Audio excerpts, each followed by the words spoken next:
ಎಲ್ರಿಗೂ ನಮಸ್ಕಾರ. ಇನ್ಫೋಸ್ಟ್ರೀಮ್ blogs YouTube ಚಾನಲ್ಗೆ ಎಲ್ರಿಗೂ ಸ್ವಾಗತ. ಈ ವಿಡಿಯೋದಲ್ಲಿ ನಾವು ಕೃಷಿ ಭಾಗ್ಯ ಯೋಜನೆ, ಈ ಒಂದು ಯೋಜನೆಯಡಿ ನೀವು ಕೃಷಿ ಹೊಂಡನ ತೆಗೆಸೋದಕ್ಕೋಸ್ಕರ ಸಬ್ಸಿಡಿಯನ್ನು ಪಡ್ಕೋಬಹುದು. ಈ ಒಂದು ಯೋಜನೆ ಬಗ್ಗೆ ಕಂಪ್ಲೀಟ್ ಮಾಹಿತಿಯನ್ನು ತಿಳ್ಕೊಂತ ಹೋಗೋಣ. ಅಂದ್ರೆ ಯಾವ ರೀತಿ ಅರ್ಜಿಯನ್ನು ಸಲ್ಲಿಸಬೇಕು, ಯಾರ್ಯಾರು ಸಲ್ಲಿಸಬಹುದು, ಅರ್ಜಿ ಸಲ್ಲಿಸೋದಕ್ಕೆ ಬೇಕಾಗಿರುವಂತಹ ದಾಖಲೆಗಳೇನು ಅಂತ ಪ್ರತಿಯೊಂದ್ರದ್ದು ಕೂಡ ಮಾಹಿತಿಯನ್ನು ತಿಳಿಸ್ಕೊಡ್ತಾ ಹೋಗ್ತೀನಿ.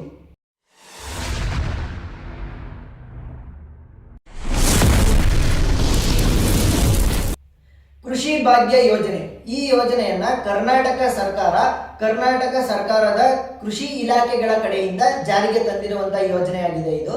ಈ ಒಂದು ಕೃಷಿ ಭಾಗ್ಯ ಯೋಜನೆ ಏನಿದೆ, ಇದೊಂದು ಕೃಷಿ ಹೊಂಡಕ್ಕೆ ಸಬ್ಸಿಡಿ ನೀಡುವಂತಹ ಯೋಜನೆ. ಈ ಒಂದು ಯೋಜನೆಯಲ್ಲಿ ಕೃಷಿ ಹೊಂಡನ ತೆಗೆಸೋದಕ್ಕೋಸ್ಕರ ಜನರಲ್ನವ್ರಿಗೆ 80% ಸಬ್ಸಿಡಿ ಮತ್ತೆ SC/ST ಅವರಿಗೆ 90% ಸಬ್ಸಿಡಿಯನ್ನ ಕೊಡ್ತಾರೆ. ಹಾಗಾದ್ರೆ ಈ ಕೃಷಿ ಹೊಂಡನ ಯಾಕೆ ತೆಗೆಸಬೇಕು ನೋಡಿ. ಕೃಷಿ ಹೊಂಡನ ತೆಗೆಸೋದ್ರಿಂದ ಮೊದಲನೇ ಅಡ್ವಾಂಟೇಜ್ ಏನು ಅಂತ ಅಂದ್ರೆ, ಕೃಷಿ ಹೊಂಡ ಏನ್ ಮಾಡುತ್ತೆ, ಅತ್ಯಧಿಕ ನೀರನ್ನ ಸಂಗ್ರಹಣೆ ಮಾಡುತ್ತೆ. ಈಗ ಬೇಸಿಗೆ ಕಾಲ ಬಂತು ಅಂತ ಅಂದ್ರೆ ಗಿಡಗಳಿಗೆ ನೀರು ಹಾಯಿಸೋದಕ್ಕಿರ್ಬೋದು, ಅಥವಾ ನೀವು ಹೈನುಗಾರಿಕೆಯನ್ನ ಮಾಡ್ತಿದ್ದೀರಾ ಅಂತ ಅನ್ಕೊಳ್ಳಿ, ಅವಾಗ ನಿಮಗೆ ನೀರಿನ ಅಭಾವ ಜಾಸ್ತಿ ಆಗುತ್ತೆ, ಅಂದ್ರೆ ನೀರಿನ ಸಮಸ್ಯೆ ಜಾಸ್ತಿ ಆಗುತ್ತೆ. ಈ ನೀರಿನ ಸಮಸ್ಯೆಯನ್ನ ಕಡಿಮೆ ಮಾಡೋದಕ್ಕೋಸ್ಕರ ಅಂತಾನೆ ಸರ್ಕಾರ ಏನ್ ಮಾಡುತ್ತೆ, ಕೃಷಿ ಹೊಂಡಗಳನ್ನ ನಿರ್ಮಾಣ ಮಾಡೋದಕ್ಕೋಸ್ಕರ ರೈತರಿಗೆ ಸಬ್ಸಿಡಿಯನ್ನ ಕೊಡ್ತಾ ಹೋಗುತ್ತೆ. ಈ ಕೃಷಿ ಹೊಂಡದಿಂದ ಇನ್ನೊಂದು ಉಪಯೋಗಕರವಾದಂಥದ್ದು ಏನು ಅಂತ ಅಂದ್ರೆ, ಕೃಷಿ ಹೊಂಡದ ನೀವು ತೆಗೆದಾಗ ಮಳೆ ನೀರು ಕೂಡ ಅದರಲ್ಲಿ ಸಂಗ್ರಹಣೆ ಆಗುತ್ತೆ. ಮಳೆ ನೀರು ಕೂಡ ಸಂಗ್ರಹಣೆ ಆಗಿರೋದ್ರಿಂದ ಅತ್ಯಧಿಕವಾದಂತಹ ನೀರಿನ ಸಂಗ್ರಹಣೆ ನಿಮ್ಮ ಹತ್ರ ಇರುತ್ತೆ. ಬೇಸಿಗೆ ಕಾಲ ಬಂದಾಗ ನಿಮ್ಗೆ ನೀರಿನ ಅಭಾವ ಅಷ್ಟು ತಟ್ಟಲ್ಲ ನಿಮ್ಗೆ. ಹಾಗಾಗಿ ಕೃಷಿ ಹೊಂಡನ ತೆಗೆಸ್ಕೊಳ್ಳೋದು ತುಂಬಾ ಮುಖ್ಯಕರವಾದಂತಹ ಸಂಗತಿ ಆಗಿರುತ್ತೆ. ಈಗ ಈ ಕೃಷಿ ಹೊಂಡನ ತೆಗೆಸೋದಕ್ಕೋಸ್ಕರ ಸರ್ಕಾರದ ಕಡೆಯಿಂದ ಸಬ್ಸಿಡಿಯನ್ನ ಕೂಡ ಕೊಡ್ತಾರೆ.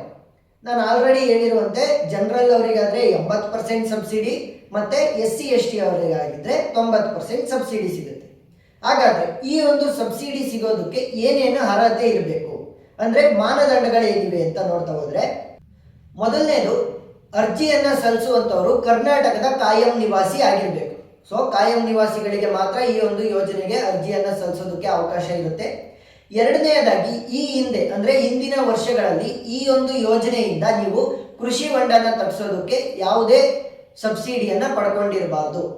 ಅರ್ಜಿಯನ್ನ ಸಲ್ಲಿಸಿ ರಿಜೆಕ್ಟ್ ಆಗಿದ್ರೆ ಓಕೆ, ಆದ್ರೆ ಅರ್ಜಿಯನ್ನ ಸಲ್ಲಿಸಿ ಸಬ್ಸಿಡಿ ಕೂಡ ಗ್ರಾಂಟ್ ಆಗಿ ದುಡ್ಡು ಕೂಡ ಬಂದಿದ್ರೆ ನೀವು ಅರ್ಜಿಯನ್ನ ಮತ್ತೆ ಸಲ್ಲಿಸಂಗಿಲ್ಲ.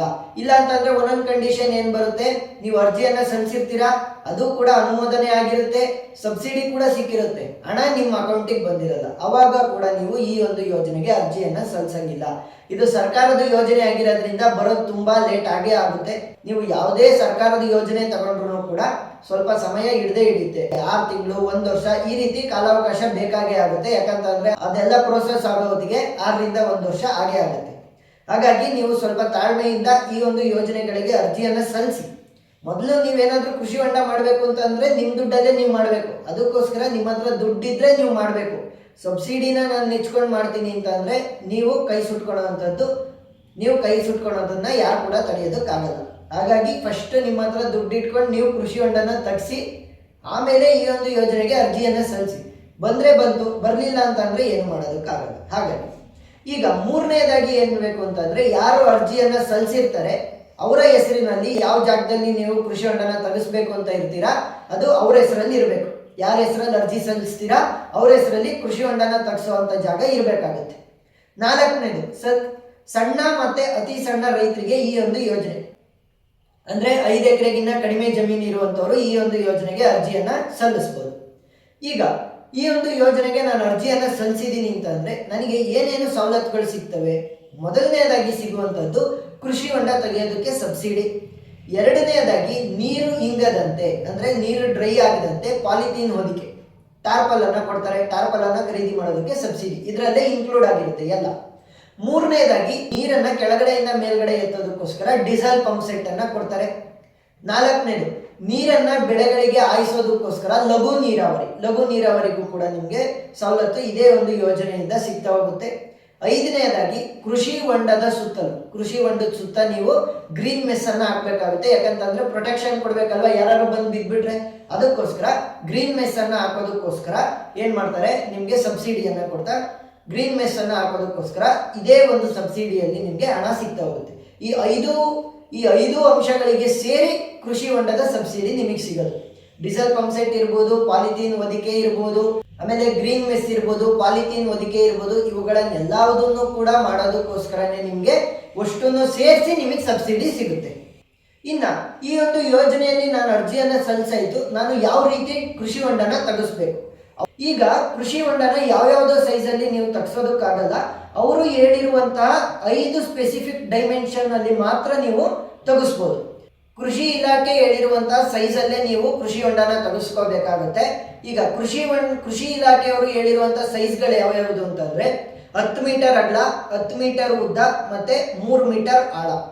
ಇಲ್ಲ ಅಂತಂದ್ರೆ 12 ಮೀಟರ್ ಅಗಲ, 12 ಮೀಟರ್ ಉದ್ದ, 3 ಮೀಟರ್ ಅಗಲ, 3 ಮೀಟರ್ ಆಳ, 15 ಮೀಟರ್ ಅಗಲ, 15 ಮೀಟರ್ ಉದ್ದ, 15 ಮೀಟರ್ 3 ಮೀಟರ್ ಆಳ, 18 ಮೀಟರ್ ಉದ್ದ, 18 ಮೀಟರ್ ಅಗಲ, 3 ಮೀಟರ್ ಆಳ, 21 ಮೀಟರ್ ಅಗಲ, 21 ಮೀಟರ್ ಉದ್ದ, ಮತ್ತೆ 3 ಮೀಟರ್ ಆಳ.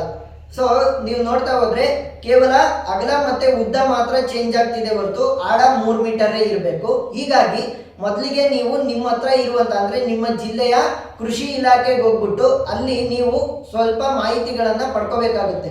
ಯಾವ ರೀತಿ ನಾವು ಡೈಮೆನ್ಷನ್ ಅನ್ನ ಇಡಬೇಕು, ಯಾವ ರೀತಿ ತೆಗೆದ್ರೆ ನಮಗೆ ಇಲಾಖೆಯ ಕಡೆಯಿಂದ ಸಬ್ಸಿಡಿ ಸಿಗುತ್ತೆ ಅಂತ ಫಸ್ಟ್ ಮಾಹಿತಿಯನ್ನ ಪಡ್ಕೊಂಡು ಆಮೇಲೆ ನೀವು ಅದಕ್ಕೆ ಅರ್ಜಿಯನ್ನ ಸಲ್ಲಿಸಬೇಕು. ಈ ಒಂದು ಯೋಜನೆಗೆ ನೀವು ಅರ್ಜಿಯನ್ನ ಸಲ್ಲಿಸಬೇಕು ಅಂತಂದ್ರೆ ಯಾವ ಪ್ರಮುಖವಾದಂತಹ ದಾಖಲೆಗಳು ಬೇಕಾಗುತ್ತೆ ಅಂತಂದ್ರೆ, ಮೊದಲನೇದಾಗಿ ಆಧಾರ್ ಕಾರ್ಡ್, ಎರಡನೇದು bank passbook, photo copy. So photo copy ಅಂತ ಅಂದ್ರೆ ನಿಮ್ಮ ಫೋಟೋ ಅಂದ್ರೆ ನಿಮ್ಮ ಪಾಸ್ಪೋರ್ಟ್ ಸೈಜ್ ಫೋಟೋಗಳು ಬೇಕಾಗುತ್ತೆ. ರೇಷನ್ ಕಾರ್ಡ್, ನಿಮ್ಮ ರೇಷನ್ ಕಾರ್ಡ್ ಕೊಡಬೇಕಾಗುತ್ತೆ. ಜಾತಿ ಮತ್ತು ಆದಾಯ ಪ್ರಮಾಣ ಪತ್ರ, ಮತ್ತೆ ಅರ್ಜಿದಾರರ ಮೊಬೈಲ್ ಸಂಖ್ಯೆಯನ್ನ ಕೊಡಬೇಕಾಗುತ್ತೆ. ಇವಾಗ ಯಾವ ರೀತಿ ಈ ಒಂದು ಅರ್ಜಿಯನ್ನ ಅಪ್ಲೈ ಮಾಡಬೇಕು ಅಂತಂದ್ರೆ, ನಿಮ್ಮ ಜಿಲ್ಲೆಯ ಕೃಷಿ ಇಲಾಖೆಗೆ ಹೋಗ್ಬಿಟ್ಟು ನೀವು ಅರ್ಜಿಯನ್ನ ಸಲ್ಲಿಸಬೇಕಾಗುತ್ತೆ. ಅರ್ಜಿಯನ್ನ ಸಲ್ಲಿಸಾದ್ಮೇಲೆ ನೀವು ಕೃಷಿ ಹೊಂಡನ ತೆಗೆದಾದ್ಮೇಲೆ ಅಧಿಕಾರಿಗಳು ಬಂದು ಪರಿಶೀಲನೆಯನ್ನ ಮಾಡ್ತಾರೆ. ಪರಿಶೀಲನೆಯನ್ನ ಮಾಡಾದ್ಮೇಲೆ ಅದು ಸರಿಯಾಗಿದ್ರೆ ನಿಮಗೆ ಈ ಒಂದು ಯೋಜನೆಯಡಿ ಸಬ್ಸಿಡಿ ಸಿಗುತ್ತೆ.